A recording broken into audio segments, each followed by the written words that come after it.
Bonsoir à toutes et à tous. PASA, cet acronyme vous dit certainement quelque chose. Eh bien, c'est le projet d'appui au secteur agricole. Il y a 9 ans naissait ce projet issu du Programme national d'investissement agricole et de sécurité alimentaire. 9 ans que de chemin parcouru, parfois même semé d'embûches. À l'échéance, le PASA aura marqué le monde agricole togolais. Mais de quelle manière? Bienvenue dans le Togo en marche. Ce soir, nous faisons donc le point du PASA, ses forces et ses faiblesses, surtout ses impacts sur le secteur agricole togolais. Et ce sera avec les parties prenantes de ce projet. Et voici sur ce plateau les acteurs principaux du PASA. Juste à côté de moi, nous avons M. Dendiog Kolani. Il est le directeur de cabinet du ministre de l'Agriculture, de l'Élevage et du Développement rural. M. Kolani, bonsoir. Bonsoir, M. Pierre Sissoko. Bienvenue dans le Togo en marche. Merci beaucoup pour cette occasion. Le PASA a fermé ses portes, elle a clôturé ses activités il y a quelques moments, on va dire. Les résultats sont à la hauteur des attentes. Merci beaucoup, M. Pierre Sissoko. Je voudrais encore une fois de plus vous remercier au nom du ministre de l'Agriculture, de l'Élevage et du Développement rural pour l'occasion qui nous est donnée de partager avec les téléspectateurs les résultats engrangés dans la mise en œuvre du projet d'appui au secteur agricole. Mais avant d'en arriver aux résultats engrangés, permettez-moi de revenir en arrière pour planter le décor. Oui, justement, c'est juste pour tâter le pouls, pour voir comment est-ce que vous vivez cet après-PASA déjà. Mais juste à côté du directeur de cabinet, M. Kolani, nous avons M. Daouda Djelé. Il est agroéconomiste. C'est lui qui a conduit ce projet de bout en bout. Il s'appelle Daouda Djelé, coordinateur donc du projet d'appui au secteur agricole, PASA. Bonsoir, monsieur le coordinateur. Bonsoir, Pierre. Vous avez conduit ce projet qui a vu passer en l'espace de 9 ans 4 ministres à la tête de ce département avec des secrétaires généraux, 3 secrétaires généraux. Mais le projet a résisté, il a atteint finalement ses objectifs, vous diriez. Effectivement, comme vous l'avez annoncé, le PASA, le projet d'appui au secteur agricole, a fait du chemin et a résisté à toutes les péripéties et a été soutenu par tous les acteurs. Et aujourd'hui, nous sommes arrivés à la fin avec de bons résultats qui sont aujourd'hui palpables partout sur le terrain. Merci. Bon résultat que nous essaierons de décortiquer tout à l'heure tout au long de cette émission sur ce plateau. Mais en attendant, je continue la présentation avec les invités qui nous honorent de leur présence. À côté de moi, nous avons le docteur Aïra Korem. Il est enseignant-chercheur à l'Université de Lomé. Il est économiste. Docteur, bonsoir. Bonsoir Pierre. Merci de nous honorer de votre présence. À l'extrême, nous avons M. Badabaka Kaolé. Il est l'un des bénéficiaires du projet d'appui au secteur agricole. Monsieur Kaolé nous vient de Pagoda dans la région de la Kara. Monsieur Kaolé, bonsoir. Bienvenue dans le Togo en marche. Merci. La route elle a été très longue, mais vous êtes les nôtres ce soir. Merci de nous honorer. Merci de nous honorer de votre présence. Vous avez bénéficié du projet d'appui au secteur agricole à travers, on va dire, les ESOP, entreprises, services des organisations paysannes. Les ESOP, comment est-ce qu'elles se portent aujourd'hui dans l'ensemble? Aujourd'hui, nous rendons grâce. Les ESOP, ça va. Quand nous prenons depuis le démarrage aujourd'hui, on a fait un grand pas grâce au PASA. Sans le PASA, on n'existait pas. Avec le PASA, on a existé. On a fait un long chemin. Aujourd'hui, il y a quand même beaucoup de choses à dire et beaucoup de choses à voir par rapport à tout ce que les autres ont pu faire dans le milieu. Beaucoup de choses à dire, beaucoup de choses à voir par rapport à tout ce que le PASA a fait à travers les ESOP. Il n'y a pas que les ESOP, bien d'autres secteurs ont été touchés et nous avons pris sur nous le soin d'aller à la rencontre de ces bénéficiaires. On a été dans les hameaux les plus reculés du territoire pour justement les rencontrer, les écouter, leurs témoignages. Nous vous proposons de les suivre et juste après, on se retrouve au plateau.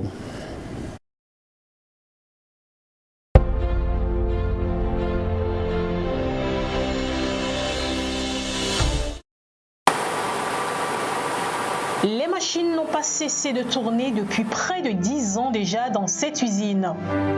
Pas de répit donc pour l'entreprise, pas de rupture non plus des matières premières. L'ESOP ou Entreprise, Territoire et Développement de Notien est l'un des modèles de réussite du partenariat entre les organisations de producteurs et des entreprises privées. Cette unité de transformation a démarré ses activités depuis 2010. Mais il a fallu un coup de pouce du projet d'appui au secteur agricole PASA pour booster les choses.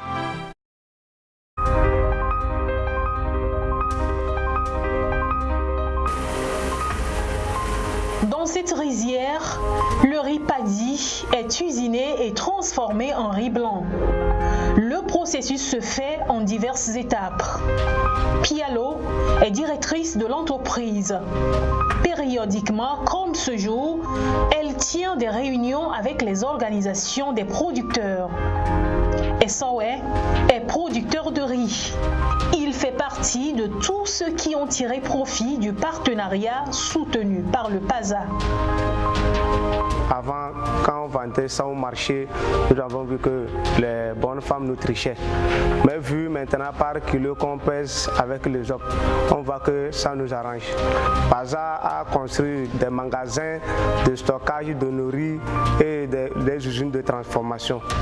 Et ça nous permet aussi que les autres puissent payer nos produits vite et nous payer l'argent en totalité pour qu'on puisse trouver ça pour réaliser. Grâce à ce partenariat, on arrive à satisfaire à nos besoins, on arrive à payer les fournitures à nos enfants et à la maison aussi, tous les besoins qu'on a. On voit qu'on arrive à satisfaire tous les besoins qu'on a. C'est un partenariat gagnant-gagnant. Une alliance commerciale qui a permis de faciliter l'accès des producteurs aux intrants agricoles, d'améliorer la qualité des produits, d'accroître la valeur ajoutée et d'assurer l'accès au marché des produits vivriers. C'est la composante 1 du PASA. En 9 ans de parcours, l'expérience n'a pas été du tout décevante.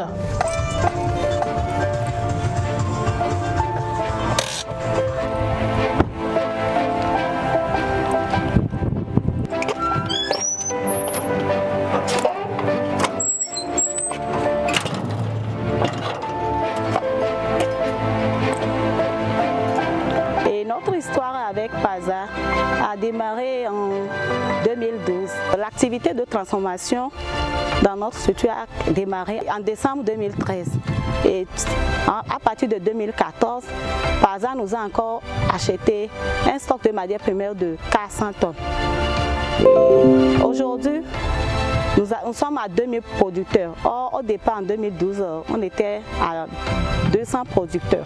De 40 millions de chiffre d'affaires, aujourd'hui nous sommes à 400 millions de chiffre d'affaires, toujours grâce au soutien de PASA. Les chiffres traduisent si bien les progrès enregistrés dans la promotion des cultures vivrières stratégiques au Togo.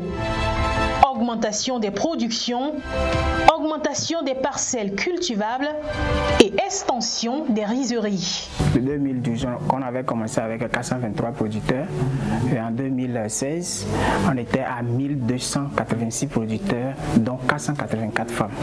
Donc, il faut dire qu'au fil des années, le réseau de producteurs de l'ESOP s'élargit. Actuellement, on a 5 personnels permanents. En dehors de nous, il y a 24 emplois que nous créons en moyenne. Le modèle des ESOP est innovant et couvre beaucoup d'autres filières. Ananas, riz, soja, manioc et miel sont les spéculations gagnantes. Les résultats sont à la hauteur des performances. En 2013, on n'y croyait pas, on ne savait pas qu'on pouvait aller à 500 tonnes de production en 2016. Puisqu'en 2013, à peine on avait eu 100 tonnes. Donc, si aujourd'hui on est allé à 500 tonnes, ça veut dire qu'il y a un travail abattu. Et je suis fière d'être le témoin de PASA auprès des producteurs de cette évolution-là. C'est l'un des secteurs les plus sûrs de l'agriculture togolaise. En 9 ans, 20 ESOP ont été créés, 17 930 producteurs organisés en tontine et près de 18 000 emplois. L'un des objectifs déclinés dans le PASA par le gouvernement est de soutenir les capacités productives des bénéficiaires dans les filières porteuses. L'approche warrantage va être introduite dans le système. C'est le fait de garantir un crédit par le stock. Donc c'est la garantie qui est le problème.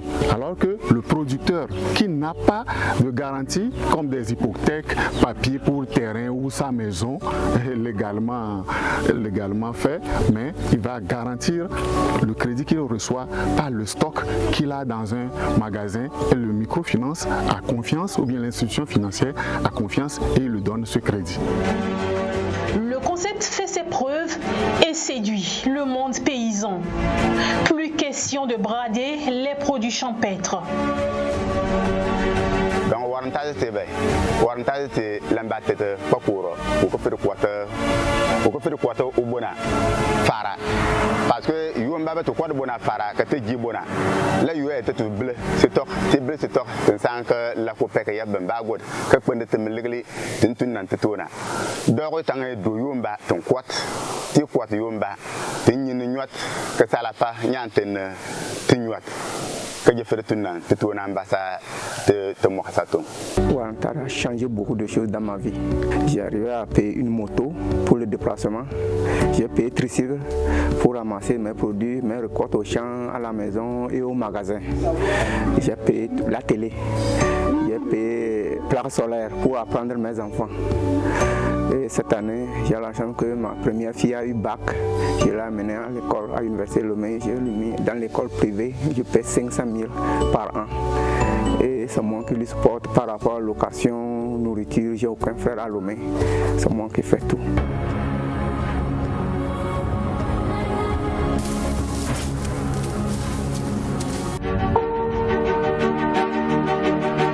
Maximiser les atouts de ce mécanisme, il faut bien plus. Accompagner les micro-promoteurs à se muter en de véritables entreprises. Le pari est en passe d'être gagné. Lomé, la capitale, à la périphérie nord, quartier Kakaveli. Le jour commence à Choko, Togo.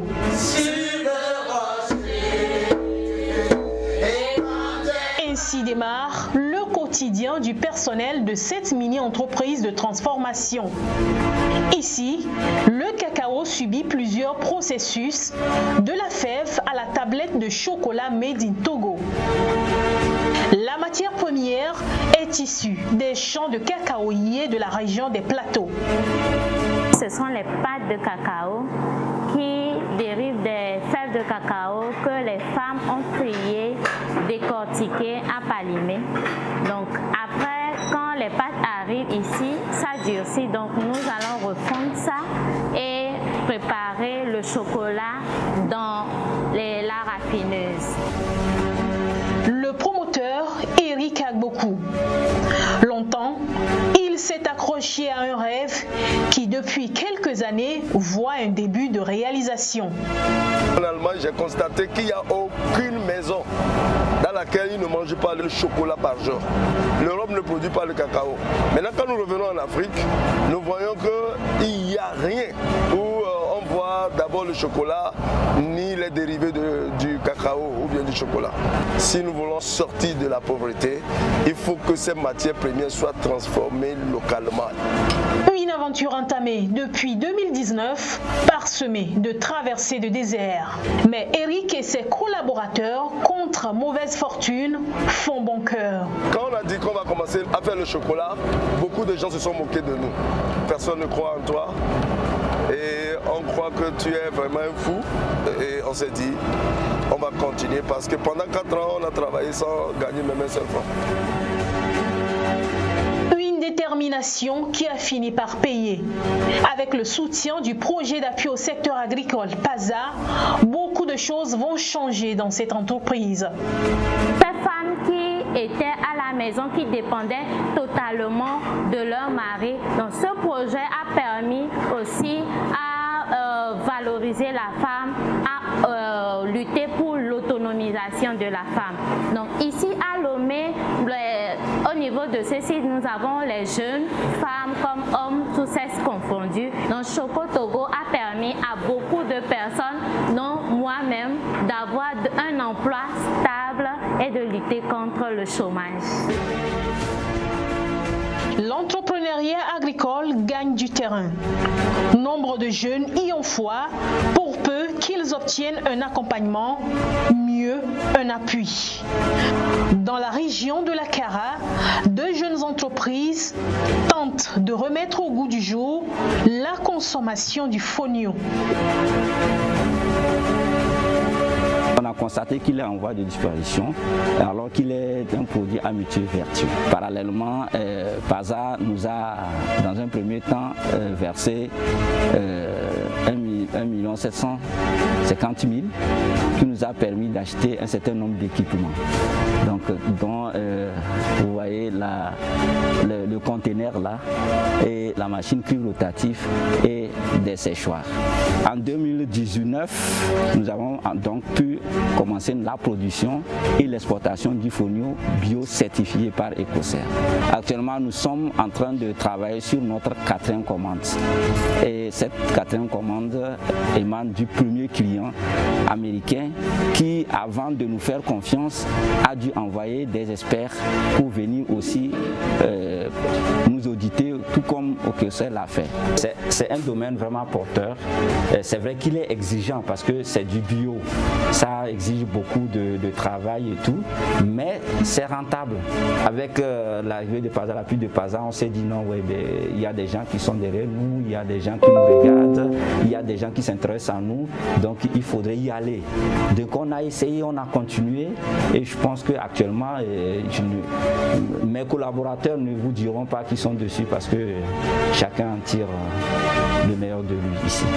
À moins d'une dizaine de kilomètres de là, Coca.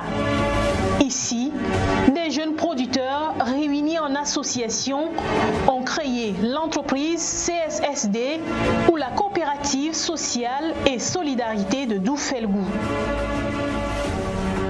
Vous avez le produit fini du fonio aujourd'hui, mais dans le temps, nos parents l'utilisaient d'une manière ancestrale pour subvenir à leurs besoins en temps de disette. Aujourd'hui, nous avons voulu revaloriser cette culture et nous avons commencé il y a 3 ans.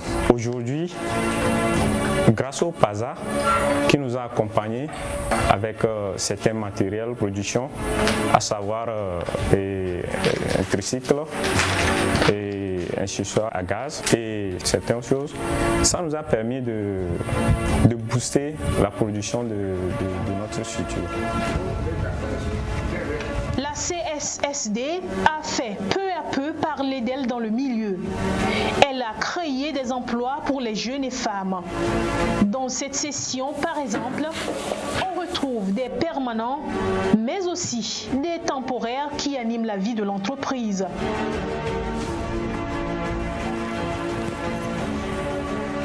Bien d'autres spéculations ont été ciblées par le PASA.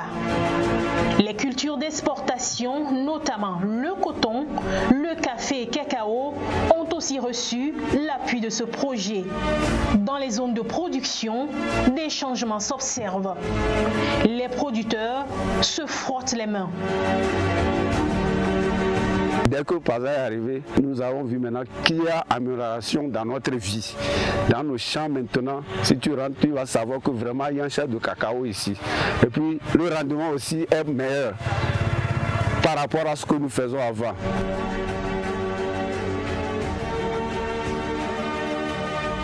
Nous avons reçu l'appui du PASA sur 3 principales actions.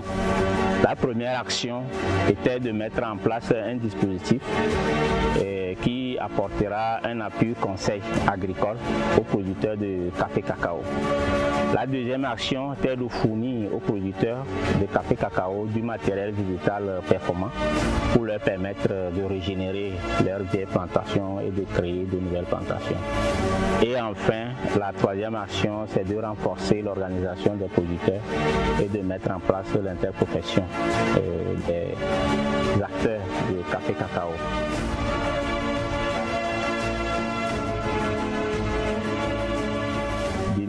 À 2020, plus de 400 millions de bouteilles racinées ont été mises à la disposition des producteurs et près de 400 000 cabosses mises à la disposition des producteurs.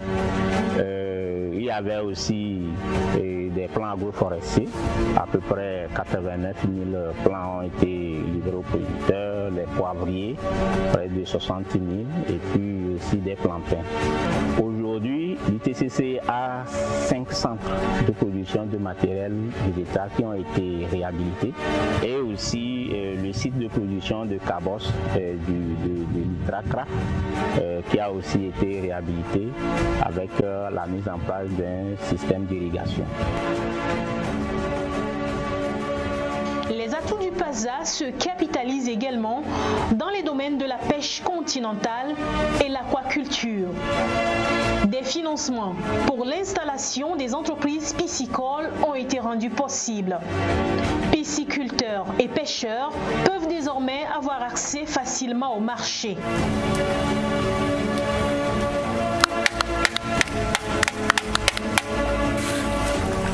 Dans le temps, j'avais seulement un petit étang piscicole qui couvrait une superficie de 150 mètres carrés.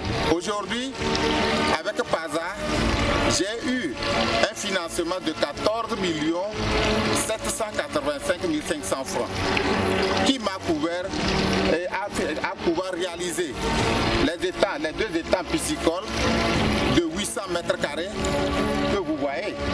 Donc plus un magasin et un forage qui est équipé par les panneaux solaires en cas de pénurie d'eau. Vraiment avec PASA, nos techniques ont changé grâce aux formations que nous recevons. Pour d'abord, on a reçu tant de formations sur la conception des étangs, le nutriment. Donc, et aujourd'hui, j'en suis fier, très fier parce qu'avec PASA, j'ai dégagé beaucoup d'intérêts, beaucoup de fonds qui m'ont permis de financer d'abord mes enfants à l'école aujourd'hui. Nous produisons les tilapia et 8 tonnes par an. Et le clarias, nous avons 24 tonnes. Mais la capacité de production de la ferme est de 75 tonnes. Et avant que PASA n'arrive, le domaine s'étendait sur une surface de 3500 mètres carrés. Mais avec sa motivation, nous sommes passés de cette surface-là à 10 000 mètres carrés. Déjà, c'est le premier pas. Le second point, le PASA nous a apporté un appui technique. Et au-delà de ça, il a subventionné les aliments. Et à titre pécunier et financier, il nous a alloué un fonds qui nous a permis de faire des bassins. On était donc la première année sur une production avec un volume d'environ 23 à 25 tonnes, ce qui nous a permis avec l'appui du PASA aujourd'hui d'avoir une infrastructure qui nous permet de pouvoir avoir une production de 120 tonnes par an. Au niveau des grands plans d'eau, la pêcherie a été réorganisée. Lac de Nangbeto, barrage de Kumfab et de Kumbeloti et système lagunaire restauré pour rendre profitables les activités de pêche. Les femmes transformatrices ont vu leurs conditions de travail s'améliorer. Lalle ka yanzu gajin gade ko ma su se sun zo sun sai kihi mun ga sabu sambandun nan ga su da kanmu suna kawo muna gaisuwa su ce sun sai kihi mun sun kai kasuwa kihi mu daban yake tun da gashin mu ya fi yanzu lalle wanga mun fi samu bisa ga da tun da gashin yayi kyau daban yake ga na farko ko wa do ana mi afa fi mi le ke mi ano menu leji ngba mi to mi e ya vi fi to a ne mi so la ya si mi a e joji na mo e nya popo ye mi se ne nyure ho chibu sa sa mi mena la kudo anake ye le tuturo ko mi ba ho le mea mi po be anake aso mena atido le kunyo bo aso mena mi ba nkuvi azizo yo na nkuvi na mi ye paza ba po be o nyonu yo le pe fu le ke yo gba ten pedo mi anti ye nwa la gba nyodo ye ba nyi be nko aka yo ba ona mi bo mi aso agbado mi aso no mena ye ne mi dozo do mea azizo ngba tono ye be na me ke fana yemi ona doa kwa ma gbo be paza be mke bo ona mi e wo ko pere gande na mi e na be mi gbale no don kusu gbale mena e ti le jao e don kusu le hun mi le ko mele mena.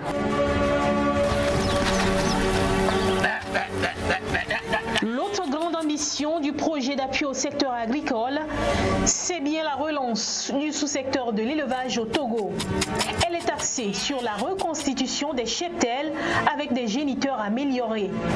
Des techniques ont été introduites dans l'élevage traditionnel dans les ménages pauvres. Résultat, poulaillers et bergeries traditionnelles ont évolué considérablement.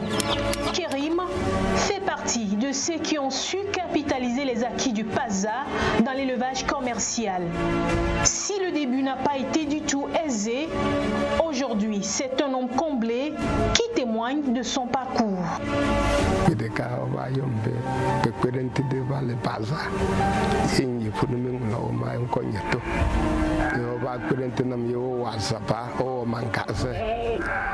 Pulale eno amewo mbefo kabale lejo pule ale boka aswami be na paza pilatike na oplikerente kotona opule eno pipiele ni pata o le 250.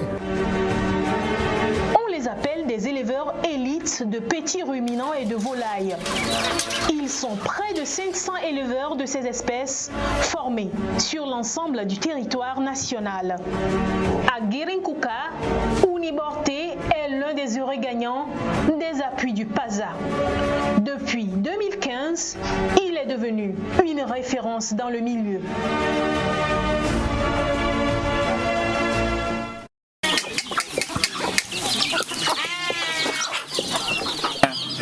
Shi pako baza kolomanu dama maya sonna ya tana donga da ta ton mlimo de tori e ton sumane ya wi dongi sambe e bana ya bitaja namni busunuma atuma la ko akwa konka kwa buru baza bana kolomanu manya akwa be suko akwa ya mbwem suma la bwebe ko bwebuni nu ama akolomanu baza bane la bwebe suko bwa blasu mbwembe ubene njenga nkamu la bwebe sko bwa blasu fako pazade aforomanu pazade buka wayi bukami ndanyima shi fako nyi kutenke pepri.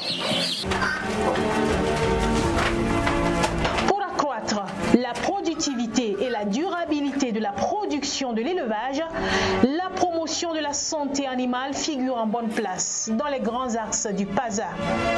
De campagne en campagne, éleveurs traditionnels et commerciaux ont compris l'enjeu et y ont adhéré. Avant le partenariat avec PASA, les campagnes de vaccination se faisaient individuellement. Mais avec PASA, c'est une vaccination en masse.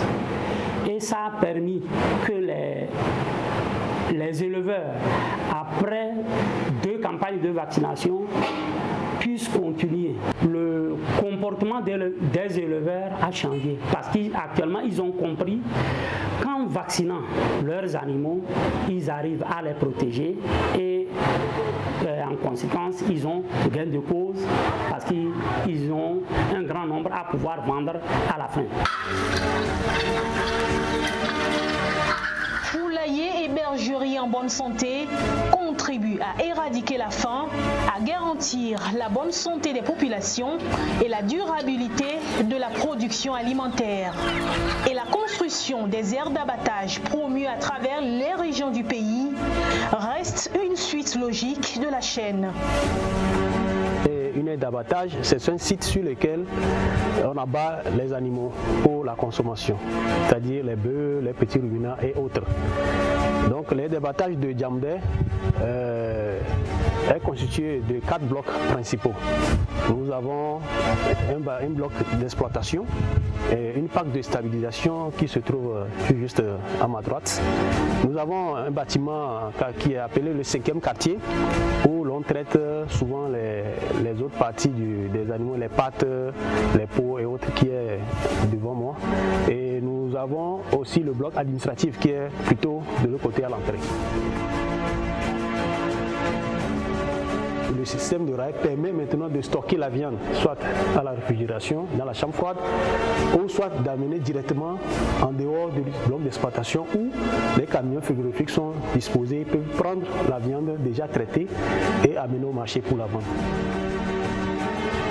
La mise en place de cette aire d'abattage présente beaucoup d'avantages. La première, qui est très importante pour le gouvernement, c'est d'assurer la sécurité sanitaire de tout ce que nous consommons en matière de viande carnée que nous avons sur les marchés. Ensuite, ce site permettra de créer de l'emploi, surtout les emplois sur pied et sur place, où on peut avoir environ plus de 40 jeunes qui travaillent sur place et également sur tout le long de la chaîne, ce qui peut amener à une centaine d'emplois qui seront créés. Et vous verrez, aussitôt mis en fonction, vous verrez que ça peut donner vie à tout un site ici, parce qu'il y aura d'autres types d'activités qui vont se greffer à la chaîne.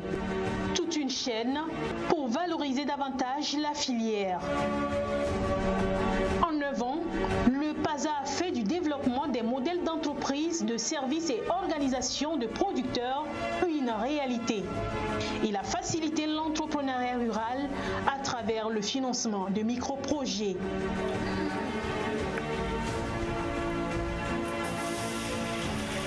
Le bénéfice que nous avons, c'est avec ça que nous nous occupons de nos enfants. Nous aidons nos maris dans nos foyers. Et puis, avec ça, beaucoup de femmes ne restent plus comme ça. Les jours du marché, si vous venez dans le marché de Niamassila, partout, c'est les transformatrices de soja. La formation est venue à point nommé. Elle est salutaire dans la mesure où elle permet à nos femmes d'avoir des activités génératrices de revenus. Nous voulons encore remercier le chef de l'État qui continue toujours par aider les femmes depuis la base jusqu'au sommet. Et la femme est au cœur de son plan de développement. Et nous le remercions que ces actions s'amplifient encore autour de la femme. Il a mis également l'accent sur la production des cultures d'exportation traditionnelles. Ce qui amène beaucoup d'observateurs à soutenir que le Plan national de développement PND va capitaliser sur les acquis du projet d'appui au secteur agricole, notamment en son axe 2, développement des pôles de transformation agricole, manufacturier et d'industrie extractive. La voie est ainsi balisée à cet effet.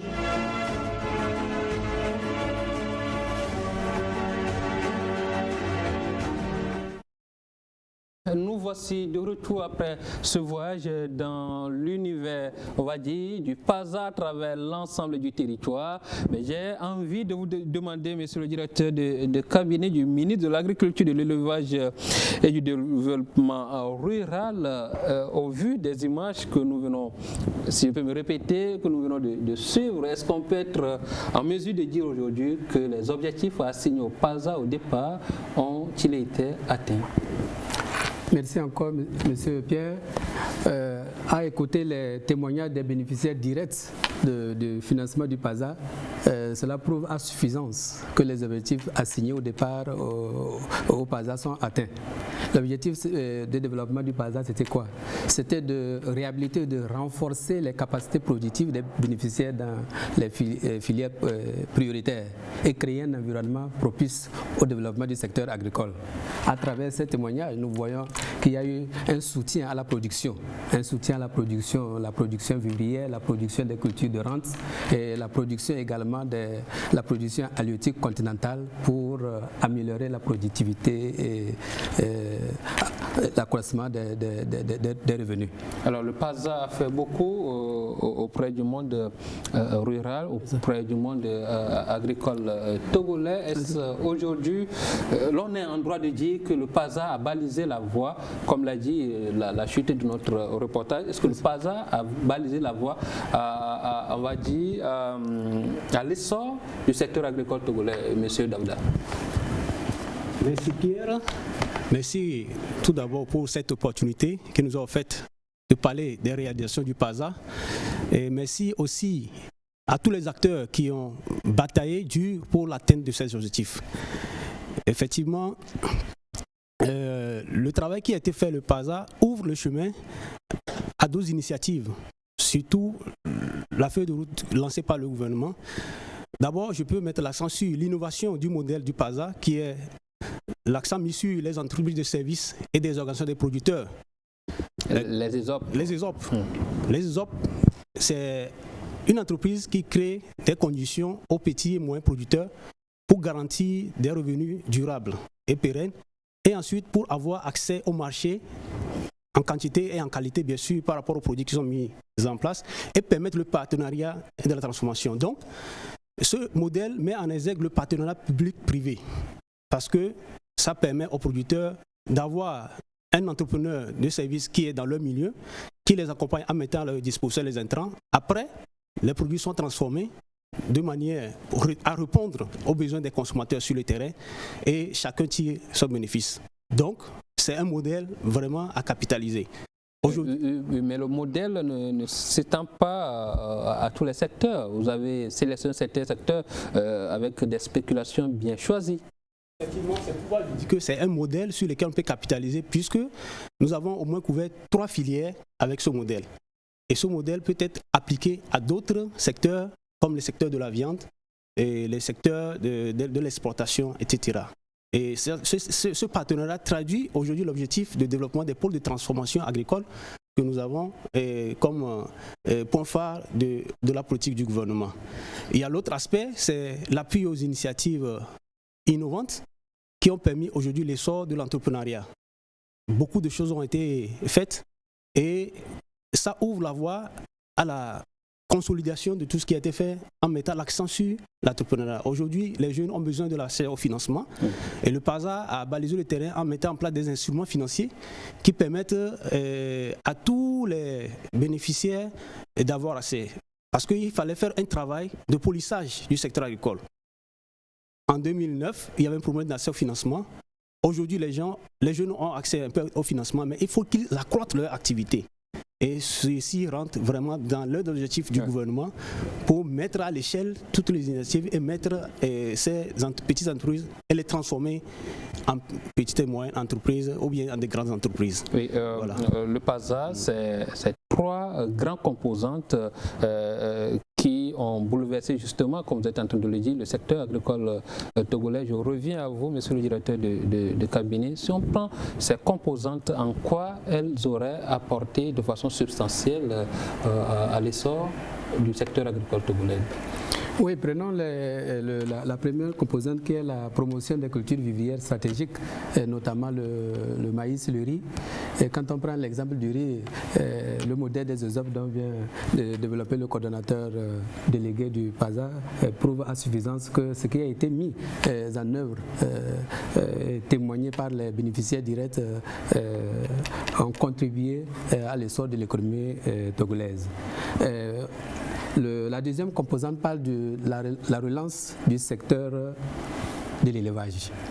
Nous avons suivi un de nos amis bénéficiaires qui est éleveur de moutons, et qui a engrangé des résultats palpables et qui est arrivé même à scolariser son enfant à hauteur de 500 000 francs par an.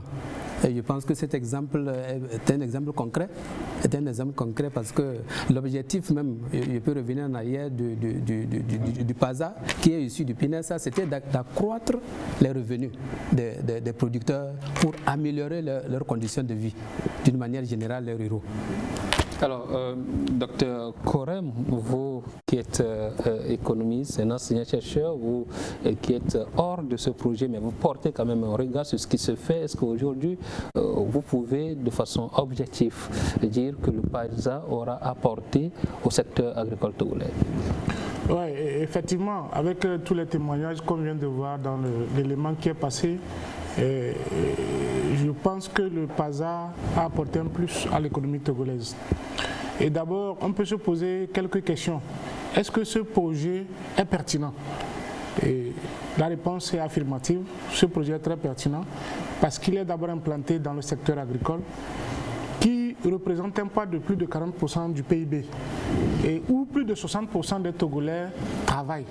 Donc c'est vraiment important que ce secteur soit regardé avec beaucoup d'attention pour pouvoir améliorer, comme l'ont dit le coordonnateur et le SIG, les revenus de ces personnes qui travaillent dans ce secteur. Et ensuite, on peut se demander, est-ce que ce projet est efficace? Vu ce que on a comme résultat, le projet est efficace parce que les objectifs ont été atteints. Bon, même au-delà, à certains niveaux. Et au niveau de l'efficience, on pourra peut-être, à partir du fait qu'il y a eu plusieurs missions de la Banque mondiale qui ont permis d'évaluer ce projet, on peut se dire que le projet a été efficient. Et enfin, au niveau de la pérennité, il est essentiel de voir est-ce que ce projet va tenir dans le temps. Et je pense qu'avec ce qu'on a vu, avec les infrastructures qu'on a eu à mettre en place, et s'il y a un accompagnement de ce secteur, le projet pourra être périn. Peut-être que l'État peut trouver des sources de financement internes ou externes au-delà de la Banque mondiale pour pouvoir accompagner ces gens qui sont vraiment vulnérables. Une préoccupation sur laquelle nous allons revenir, mais je retourne à vous, monsieur le directeur de cabinet. C'est un projet à dimension nationale, mais la question que beaucoup se posent actuellement, c'est comment est-ce que les localités ont été choisies et comment est-ce que les bénéficiaires ont été également sélectionnés. À cette question, qu'est-ce que vous répondriez?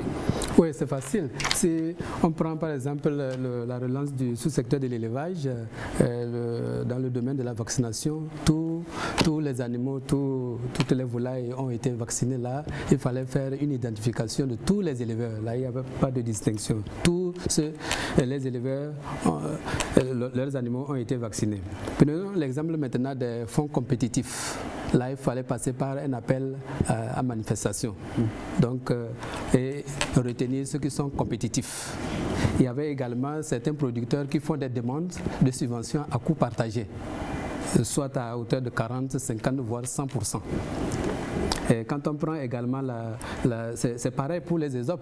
Les ESOP ont reçu des financements, certains ESOP, que ce soit les ESOP de riz, notamment ils ont reçu des subventions à 100%. Et nous avons suivi des témoignages de certains bénéficiaires qui sont passés par l'appel à manifestation, dont les projets étaient bien ficelés, sélectionnés par des comités, notamment même avec, comme le professeur vient de le dire, la Banque mondiale. Voilà. Et comme nous avons la chance d'avoir un bénéficiaire avec nous, nous lui poserons directement la question. Vous, comment est-ce que vous avez bénéficié de ce projet? Comment est-ce que vous avez été sélectionné pour pouvoir être un des bénéficiaires aujourd'hui? C'était par appel à candidature. On a fait des projets, on a demandé d'écrire des projets qu'on devait soumettre à étude pour voir par rapport au cadre, au contexte et au secteur agricole. Donc il y a eu une étude qui a été faite sur les dossiers que chacun a déposés, les projets que chacun a rédigés. Une étude a été faite, on a présélectionné les projets qui répondaient à la vision et au projet phare du PASA lui-même. Et on a été appelé, on a fait la sélection, on a été formé et on a été mis sur le terrain. Et en quoi a consisté réellement l'appui dont vous avez bénéficié du PASA? Le PASA, pratiquement les ESOP sont, permettez-moi de le dire, les ESOP ont été appuyés à 100% par le PASA. Du matériel, jusqu'à la matière première. Tout ce que nous avons comme équipement de démarrage, a été financé par le PASA. Nos infrastructures à Patam et consorts, tout ce qui a permis d'installer ces machines. Nous avons eu la première année un investissement, un financement, une subvention de PASA qui nous a permis d'acquérir la matière première pour démarrer nos activités. Et c'est sur cette matière première que nous avons démarré les tests de nos entreprises. La troisième année, PASA est venu encore nous acheter encore de la matière première pour nous permettre de pouvoir renforcer nos fonds propres. Et au fur et à mesure que nous évoluons maintenant, nous essayons maintenant de capter les financements au niveau des IMF et des banques pour pouvoir renforcer, augmenter, nous permettre de pouvoir à chaque année attirer plus de producteurs, augmenter la capacité de collecte, la capacité de production agricole d'abord, de collecte et de transformation pour pouvoir mettre le produit sur le marché. Le PASA, ce n'est pas que dans le secteur du café, ce n'est pas que dans le secteur du riz, il y a aussi d'autres spéculations, il y a aussi des cultures de rente, comme on en a vu de le dire. Nous sommes allés également à la rencontre de ces producteurs de café et cacao. L'appui du PASA dans ce secteur est innovant. Suivez. Les cultures d'exportation, notamment le coton, le café et cacao, ont aussi reçu l'appui de ce projet. Dans les zones de production, des changements s'observent. Les producteurs se frottent les mains. Dès que le PASA est arrivé, nous avons vu maintenant qu'il y a amélioration dans notre vie. Dans nos champs maintenant, si tu rentres, tu vas savoir que vraiment il y a un champ de cacao ici. Et puis le rendement aussi est meilleur par rapport à ce que nous faisons avant.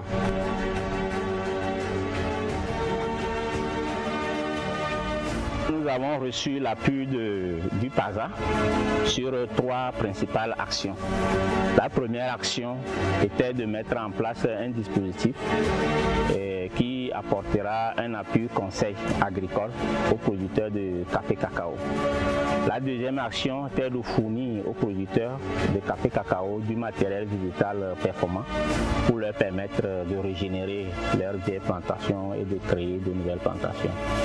Et enfin, la troisième action, c'est de renforcer l'organisation des producteurs et de mettre en place l'interprofession des acteurs de café cacao.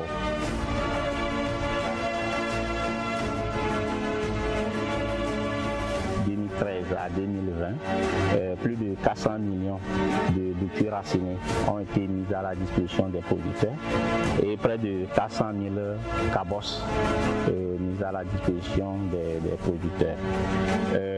Il y avait aussi des plans agroforestiers, à peu près 89 000 plants ont été livrés aux producteurs, les poivriers, près de 60 000 et puis aussi des plantains. Aujourd'hui, l'ITCC a 5 centres de production de matériel végétal qui ont été réhabilités et aussi le site de production de cabosses de l'Itracra qui a aussi été réhabilité avec la mise en place d'un système d'irrigation. Alors, monsieur le coordinateur, voilà, on parle de la filière café cacao et l'appui du PASA dans ce secteur. Nous venons de suivre ça de nouveau. Est-ce que cet appui a permis aujourd'hui au secteur de vraiment se relever? Merci Pierre. Effectivement, avant la mise en œuvre du PASA, la filière café-cacao avait fait l'objet d'une étude où il a été démontré vraiment une baisse drastique des productions suite à la dégradation des exploitations. Donc, dans sa composante 1, le PASA avait pour objectif de promouvoir ou bien de renforcer la capacité de production de cette filière. Et comme vous l'avez vu à travers cet élément, beaucoup de choses ont été faites, surtout la production, la mise à disposition du matériel végétal capital pour la régénération des plantations. Également, nous avons essayé un autre programme qui s'appelle le programme de recépage qui permet de régénérer les vieilles plantations. Et aujourd'hui, nous pouvons nous réjouir, si nous prenons les données, d'une production de 10 000 tonnes en 2013. Aujourd'hui, nous retrouvons à plus de 20 000 tonnes pour le café et avec une production de 6 000 tonnes en 2020. 2013, nous nous retrouvons aujourd'hui avec une production de plus de 14 000 tonnes de cacao. Donc vous voyez vraiment le bond qui a été fait suite au renforcement des équipements. Donc les actions ont permis, comme l'a dit le directeur de l'UTCC, le renforcement des centres de production en matériel végétal, plus de 3 millions de boutures racinées qui ont été mises sur la période, plus de 300 000 cabosses pour pouvoir régénérer.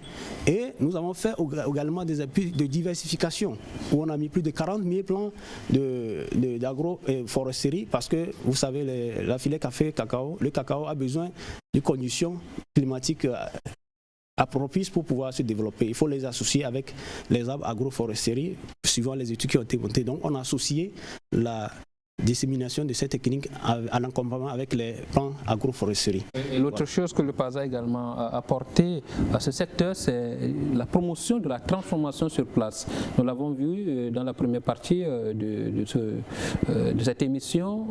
Choco Togo, par exemple, qui est en train de nous servir ce café, qui fait de la consommation locale à travers le café produit au Togo et transformé sur place. C'est cela? Effectivement, parce que l'un des objectifs phares, c'est de promouvoir les produits agricoles pour augmenter une valeur ajoutée. Et donc, à travers les initiatives d'entrepreneuriat, heureusement que nous avons un promoteur qui a une bonne initiative qui est de transformer le chocolat, le cacao togolais en chocolat. Et nous avons vu ses débuts, les chocolats étaient vraiment granulés. Mais avec l'appui du PASA, il a amélioré et aujourd'hui ça respecte les standards, les normes internationaux. Il exporte au Bénin, en France, au Burkina, au Japon et il est sur l'échiquier international. Donc voilà. Nous nous réjouissons. Voilà, Dr Koreb, voilà l'un des aspects concrets de ce projet que l'on peut capitaliser. Si, bon, ce n'est plus une condition, le projet ferme ses portes, mais ses côtés, on doit le capitaliser. Oui. Effectivement, je pense que ce sont des bonnes pratiques qu'il faut capitaliser et étendre aux autres secteurs, d'abord au niveau du secteur agricole et peut-être même aller au-delà du secteur agricole. Il y a également le secteur informel qui a également besoin de soutien.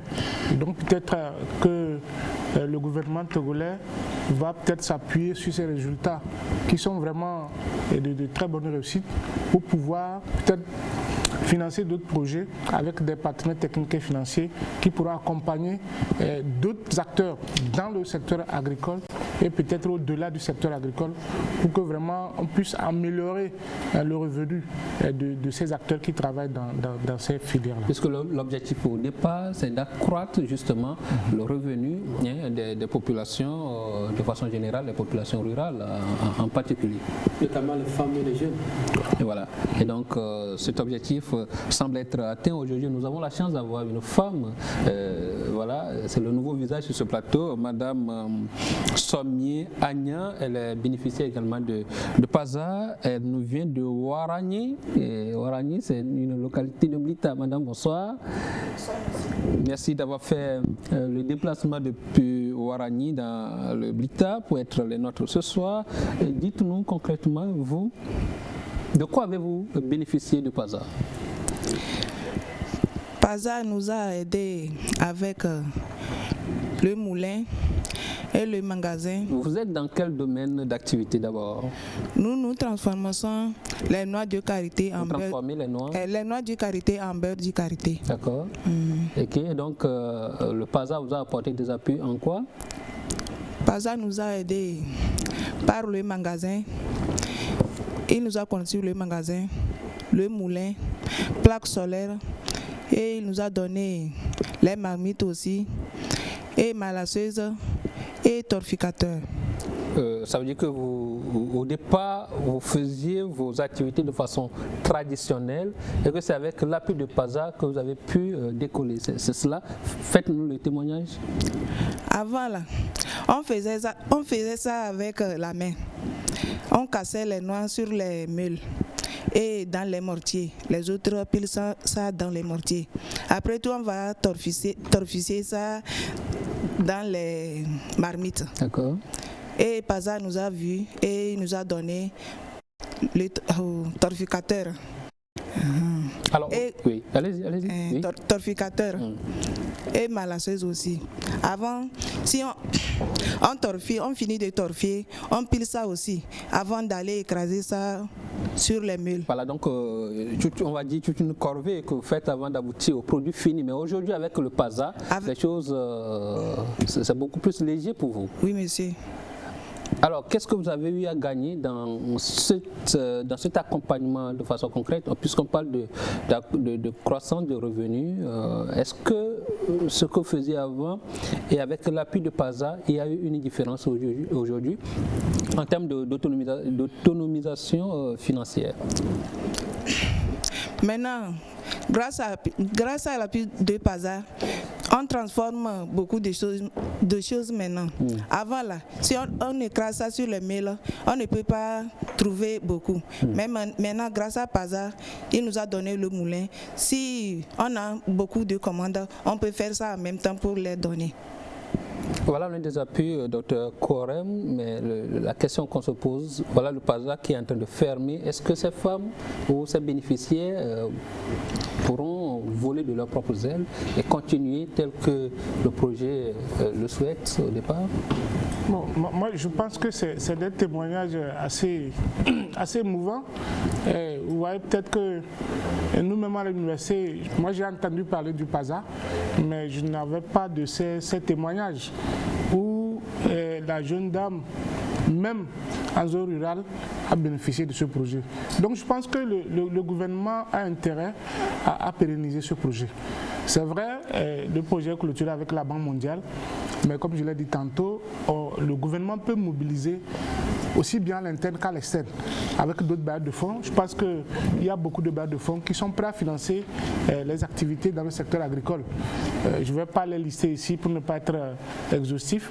Et donc, il y a vraiment intérêt à ce que d'autres projets puissent prendre le pas pour pouvoir vraiment améliorer le quotidien de cette population qui est essentiellement rurale. Voilà. Le projet finit avec la Banque mondiale, est-ce à dire que c'est également fini avec le gouvernement? C'est fini comme le mot l'explique ou comment? Non, ce n'est pas fini. Comme le professeur vient de le dire, il faut... D'abord, même ces petites entreprises sont aujourd'hui autonomes. Et normalement, ils peuvent voler de leurs propres ailes. Mais quand on revient, le gouvernement, comme à l'accoutumée, prend toujours des dispositions pour pérenniser tous les acquis des projets qui arrivent à terme. Dans le cas d'espèce du PASA, quand on regarde aujourd'hui le contenu de la feuille de route gouvernementale Togo 2025 dédiée au ministère de l'Agriculture, le maître mot c'est de produire à grande échelle pour renforcer les industries de transformation. Et comment faire pour produire? Il faut améliorer la productivité. Il faut améliorer. Si on revient par rapport à ces bénéficiaires, l'un des objectifs phares, c'est de faciliter leur accès au financement. Mais il s'agira donc pour le gouvernement, notamment pour le ministère de l'Agriculture, de mettre en lien le mécanisme, le MIFA, le mécanisme incitatif de financement agricole. Voilà. Donc il s'agit de les mettre en relation avec le MIFA pour faciliter leur accès, pour qu'ils puissent avoir des financements pour développer leurs activités. Monsieur Daouda? Effectivement, pour enchérir, le PASA a vraiment balisé le terrain. Pour dire, je profite de l'occasion pour aussi remercier l'appui dans l'accompagnement de ces micropreneurs par l'ANPGF et après par le MIFA. Et toute entreprise qui se développe a besoin de grandir. Aujourd'hui, la Banque mondiale, le financement de la Banque mondiale est fini avec le PASA. Mais nous les avons mis sur la route et nous avons ouvert la voie au financement agricole. Donc ils ont la capacité pour aller faire des prêts pour pouvoir renforcer leur activité, d'autant plus que c'est des activités rentables qui produisent beaucoup de revenus. Parce que nous avons, suite aux enquêtes d'amélioration des revenus qu'on a effectuées, et les bénéficiaires arrivent à avoir des revenus à plus de 50%. Une amélioration de revenus à plus de 50%. Donc, ils doivent saisir cette opportunité. C'est pourquoi nous sommes derrière. Le gouvernement ne lâche pas pour le suivi. Vous avez vu déjà récemment, le gouvernement a mis en œuvre des moyens à la disposition des techniciens. Rappelons que le PASA a été vraiment une initiative qui a embrigadé tout le monde, aussi bien les techniciens sur le terrain le bénéficiaire et l'accompagnement a été de près. Donc avec l'accompagnement qui se fera, je pense qu'ils trouveront des voies pour pouvoir trouver des solutions pour pouvoir se pérenniser. Parlant justement de financement, l'expérience ou bien les enquêtes ont prouvé que jusqu'ici les institutions de microfinance ou les banques rechignent toujours en ce qui concerne le financement du secteur agricole. Vous pensez que le PASA aura suffisamment fait pour qu'aujourd'hui un producteur puisse se présenter devant une institution de microfinance ou une banque prétendre faire un prêt? Je pense que le producteur aujourd'hui est plus fiable. Nous avons rendu le modèle ESOP et nous pouvons vous dire que depuis 2015 jusqu'à aujourd'hui, c'est des milliards de prêts, pour ne pas trop dire, au moins 900 millions sur une période bien comptée, que les ESOP ont bénéficié des prêts auprès des banques sans l'intervention du PASA. Donc ça veut dire que les producteurs sont plus fiables aujourd'hui. Parce que quand vous allez sur le terrain, vous voyez l'activité, vous êtes convaincus. Donc déjà, il n'y a pas de souci, parce que l'appréhension des institutions financières, c'est le risque lié à l'accompagnement des acteurs. Et aujourd'hui, le gouvernement travaille à pouvoir amoindrir ces risques en développant des technologies qui permettent de mieux améliorer la productivité et aussi d'avoir vraiment accès aux intrants à temps. Et surtout, l'emphase sera mise sur l'accès vraiment aux moyens de production, à savoir l'irrigation pour pouvoir pérenniser, c'est-à-dire que la durabilité de la production agricole. Donc, tous ces moyens mis en œuvre, les banques en sont témoins. Avec l'accompagnement MIFA, le financement sera grandissant. Le financement sera grandissant, ouais. Mais madame qui est avec nous, qui est le bénéficiaire, vous allez nous dire, est-ce que vous avez eu à faire déjà des prêts au niveau d'une institution de microfinance? Est-ce que ça vous a été vraiment aisé de pouvoir entrer en cela? Au microfinance, on fait petit des prêts là-bas. Pour pouvoir subventionner vos activités agricoles. Oui, c'est facile avec cette structure? Quelle est la garantie que vous présentez? La garantie qu'on nous présente là-bas, c'est trop. Est-ce qu'on vous fait les prêts parce qu'on voit que vous êtes en train de faire une activité qui rapporte ou alors on vous dit venez déposer ceci en termes de caution pour pouvoir bénéficier? C'est comment justement? Partagez-nous. Nous-mêmes, on a déposé quelque chose là-bas et les gens de microfinance nous proposons d'aller prendre les prêts pour pouvoir travailler avec eux. Professeur, voilà le cadre créé par le PASA. Aujourd'hui, vous pensez que c'est vraiment suffisant? C'est vrai qu'il y a d'autres initiatives du gouvernement, mais avec PASA, ceux qui ont bénéficié de ce projet, est-ce qu'ils peuvent aujourd'hui facilement rentrer ou bien prétendre faire des prêts? Oui, le secteur agricole est un secteur assez risqué. Et les microfinances peuvent hésiter à donner des prêts à ces acteurs, malgré, n'est-ce pas, les résultats que nous venons de voir. Et c'est pour cela qu'on propose peut-être un fonds de garantie de l'État, que l'État puisse garantir, n'est-ce pas, les prêts que ces acteurs pourront faire au niveau des structures de microfinance. Et donc c'est important, c'est vrai, il y a le MIFA, mais je pense quand même qu'au-delà du MIFA, il faut vraiment une structure dédiée vraiment à ces acteurs-là. Il faut dire que le PASA a touché près de 300 000 bénéficiaires contre 200 000 francs, 200 000 plutôt au début. Et donc ce qui fait qu'on est vraiment au-delà des estimations. Donc ça veut dire que les gens sont vraiment intéressés au projet. Et donc pourquoi ne pas faire un mémo pour expliquer le bien fondé d'avoir un fonds de garantie pour qu'on puisse faciliter, n'est-ce pas, à ces acteurs la facilité de pouvoir avoir accès au crédit bancaire. Bon, voilà, rapidement. Je dis qu'effectivement, il y a le fonds de garantie, parce que ça fait partie des stratégies de fin du projet. Vu tout l'engouement qui a existé autour du financement, le PASA a mis en place un fonds de garantie qui sera utilisé par tous les acteurs. Nous avons même des partenariats avec les institutions financières.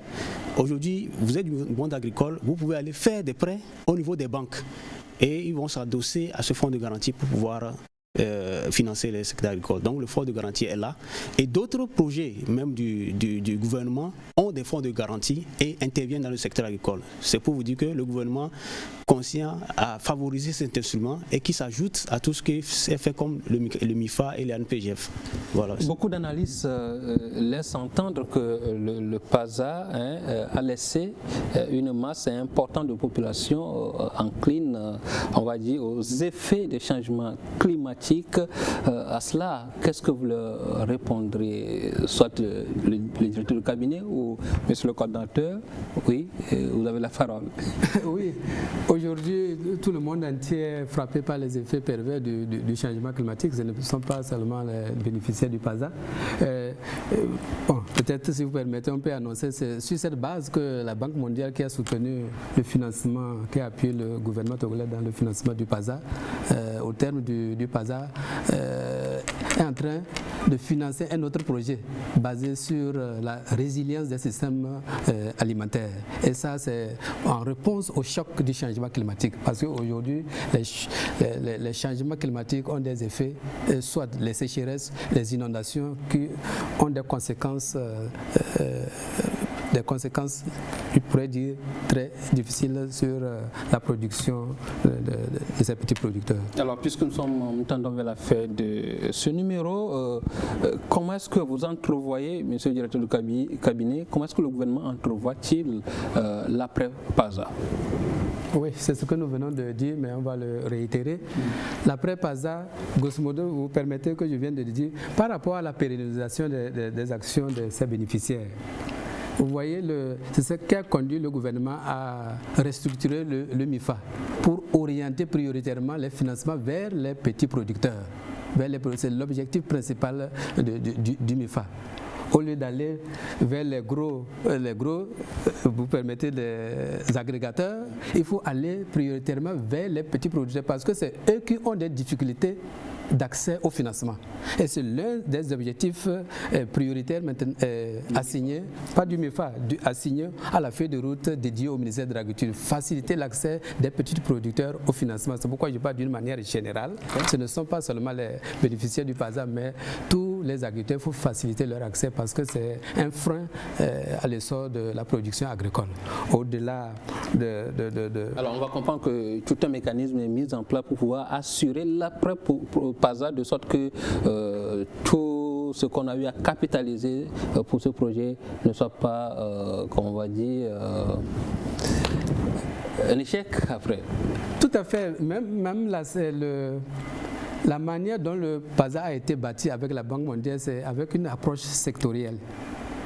Pour permettre qu'à la fin du projet, que les structures même du ministère puissent assurer la continuité des actions sur le terrain. Si nous voyons au niveau régional, des institutions, un renforcement des capacités des institutions régionales ont été mises en place pour faire le suivi des activités de ces bénéficiaires après le PASA.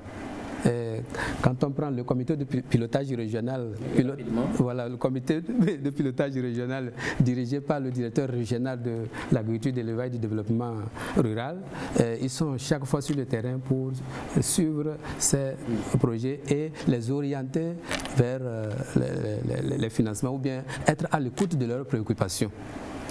L'après-PASA est assuré. Oui, effectivement, l'après-PASA, c'est vraiment consolider tout ce qui a été fait comme activité.